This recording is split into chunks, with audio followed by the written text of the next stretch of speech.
Hello friends, आप लोगों का मेरे इस स्टडी पॉइंट चैनल में स्वागत है। तो आज हम लोग राज्यपाल से संबंधित अनुच्छेद और उनके कार्यों को देखेंगे। ठीक है, इससे पहले वाले क्लास में आप लोगों को राष्ट्रपति के बारे में बताया गया था। राष्ट्रपति से संबंधित जितने भी अनुच्छेद थे वो बताया गया था, और राष्ट्रपति का अनुच्छेद स्टार्ट हुआ था वो 52 से स्टार्ट हुआ था।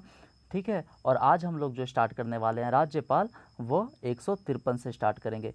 अगर थोड़ा सा ध्यान से देखा जाए कि राष्ट्रपति 52 से स्टार्ट किए तो उसमें एक जोड़ेंगे तो 53 होगा, और एक साथ में जोड़ देंगे 153। ठीक है, तो 153 से हम लोग राज्यपाल का शुरुआत करेंगे।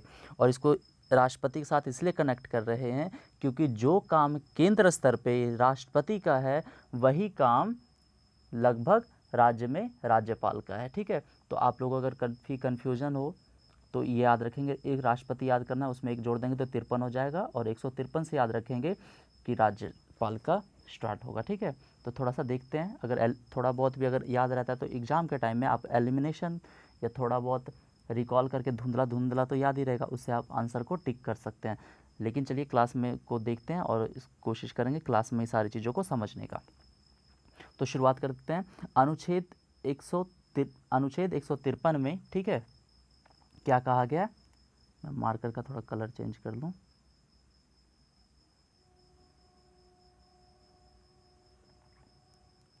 अनुच्छेद 153 में कहा गया है कि एक या एक से अधिक राज्यों का एक राज्यपाल हो सकता है। ठीक है, मान लीजिए एक उत्तर प्रदेश है और ये बिहार है। ठीक है, तो दो राज्य हैं तो दो राज्यपाल होने चाहिए, लेकिन नहीं, एक राज्यपाल दोनों राज्यों को हेड कर सकता है, यानी एक या एक से अधिक राज्यों के लिए एक राज्यपाल हो सकता है। ठीक है, यानी दो राज्यों को भी एक राज्यपाल हेड कर सकता है। ये बात कहाँ कितने में कही गई है? आर्टिकल 153 में। ठीक है, इसके आगे बढ़ेंगे, फिर एक बढ़ाएंगे 154। इसमें कहा गया है कि राज्य की कार्यपालिका की जो शक्ति है वो राज्य के राज्यपाल में निहित होगी। ठीक है, इससे पहले अगर राष्ट्रपति को देखा जाए तो राष्ट्रपति में के बारे में क्या कहा गया था कि संघ की कार्यपालिका की शक्ति राष्ट्रपति में निहित होगी। उसी प्रकार राज्य की जो कार्यपालिका की शक्ति है वो किस में निहित होगी? राज्यपाल में निहित होगी, और ये आर्टिकल 154 में कहा गया है। ठीक है, लेकिन वो जो राज्य की कार्यपालिका की शक्ति राज्यपाल में निहित होगी वह इसका प्रयोग अनुच्छेद 163 के द्वारा करेगा, ये याद रखेंगे। ठीक है, फिर आगे बढ़ते हैं 154 के जस्ट बाद 155, और अनुच्छेद 155 में कहा गया कि राज्यपाल का जो नियुक्ति होगा वो कौन करेंगे? तो राष्ट्रपति करेंगे। ठीक है, यानी राज्यपाल की नियुक्ति कौन करेंगे? राष्ट्रपति करेंगे। और आपको भी पता होगा कि राष्ट्रपति के एजेंट के रूप में राज्यपाल को जाना जाता है। ठीक है, 156 आगे है अनुच्छेद 156। अनुच्छेद 156 में कहा गया है कि राज्यपाल सामान्यतः कितने सालों तक पद पे रह सकते हैं? तो 5 वर्षों तक।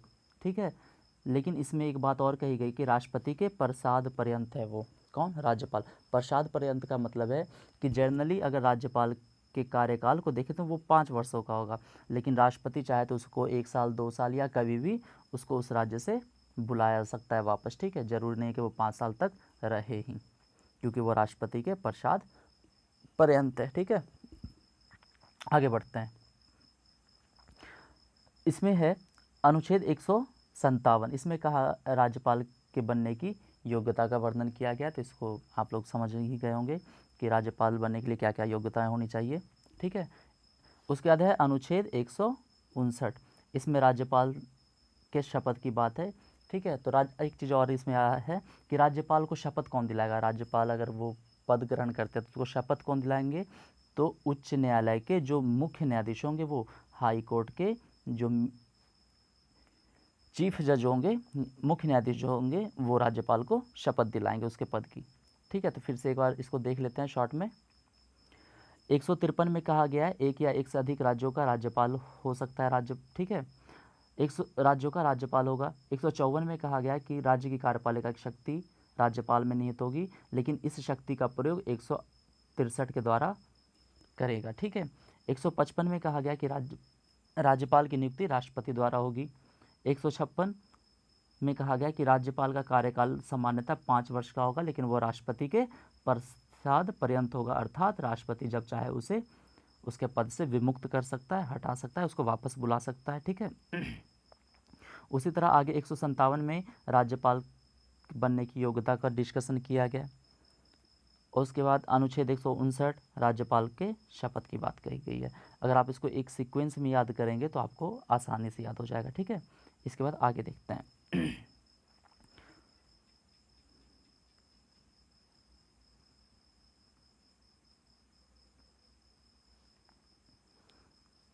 अब है राज्यपाल की शक्तियाँ, ठीक है। राज्यपाल की क्या क्या शक्तियाँ हैं, उसकी शक्तियाँ किसमें, व्यवस्थापिका और कार्यपालिका संबंधी देखेंगे।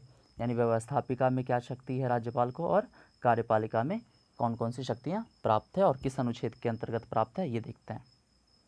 तो चलिए देखते हैं। इसमें राज्यपाल द्वारा मुख्यमंत्री की नियुक्ति की जाती है, नो डाउट। इसमें ये बात 164 में कहा गया है।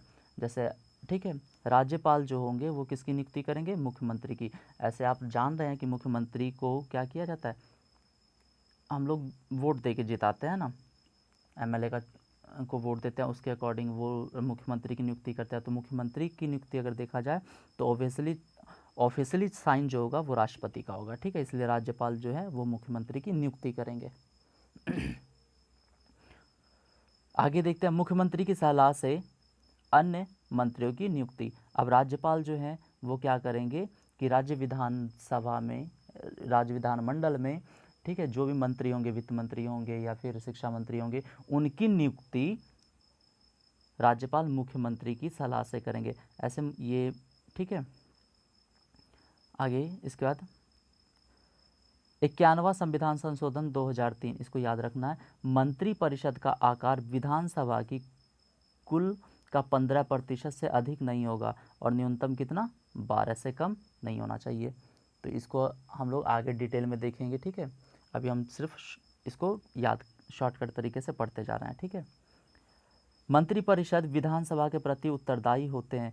अब ये तो सीधी सी बात है, राज्यपाल क्या करेंगे, मुख्यमंत्री की सलाह से अन्य मंत्रियों की नियुक्ति करेंगे, ठीक है। और वो जो मंत्री चुने गए हैं वो विधानसभा के प्रति उत्तरदायी होंगे, ठीक है। थर्ड में मंत्रिपरिषद व्यक्तिगत रूप से राज्यपाल के प्रति उत्तरदायी होता है।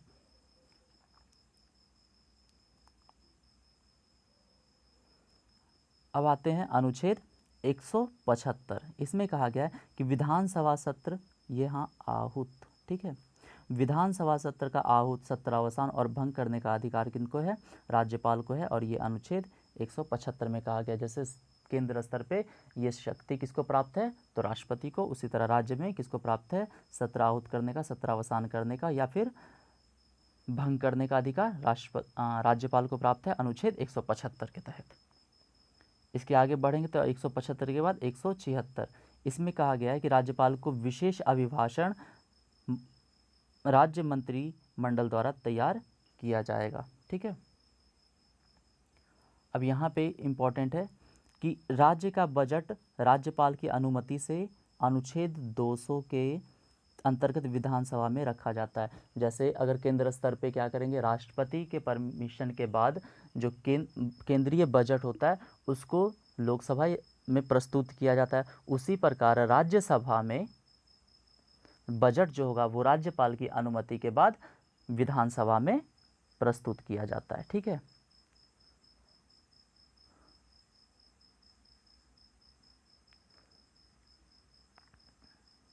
आगे देखते हैं अनुच्छेद 201। इसमें क्या है, राज्यपाल की विधेयक को राष्ट्रपति की अनुमति के लिए भेजा जा सकता है। यहाँ पे एक ड्रॉबैक है कि अगर राज्यपाल मतलब अगर कोई विधानसभा में कोई विधेयक लाया जाता है, ठीक है, और वो विधेयक अगर पारित कर दिया गया तो राज्यपाल के पास साइन के लिए भेजा जाएगा। राज्यपाल अगर वो साइन कर दे तो वो विधेयक क्या बन जाएगा, राज्य के लिए कानून बन जाएगा।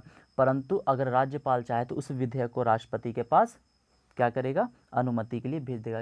यानी एक तरह से परमिशन लेने के लिए, क्या इस पर साइन किया जाए या नहीं किया जाए, क्या सही है क्या गलत है, इस निर्णय के लिए राज्यपाल क्या करेगा, उस विधेयक को राष्ट्रपति के पास भेज सकते हैं। और ये अनुच्छेद 201 में कहा गया है।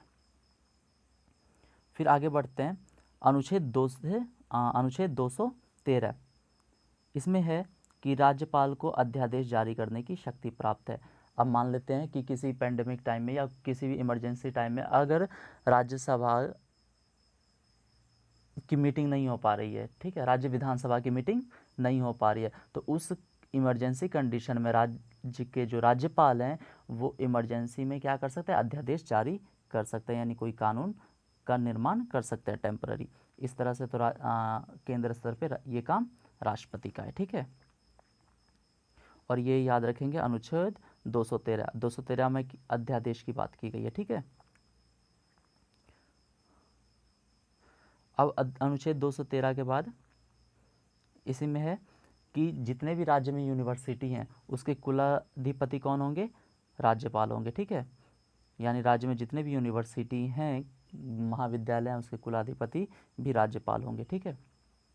एक चीज़ ये बहुत इंपॉर्टेंट है कि अनुच्छेद 161, ठीक है, ये क्या करता है, अनुच्छेद 161 राज्यपाल को क्षमा प्रदान करने की शक्ति देता है, लेकिन इसमें क्या मृत्यु दंड को माफ़ नहीं कर सकता।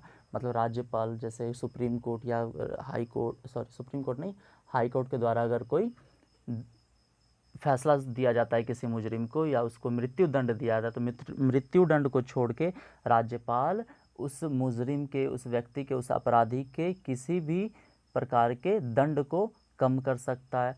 मृत्यु दंड को क्या कर सकता है, उम्र कैद में बदल सकता है, ठीक है, या फिर कठोर कारावास में बदलने का प्रावधान कर सकता है, लेकिन जो फांसी की सजा है उसको माफ़ नहीं कर सकता। ये अनुच्छेद 161 में कहा गया है, ठीक है।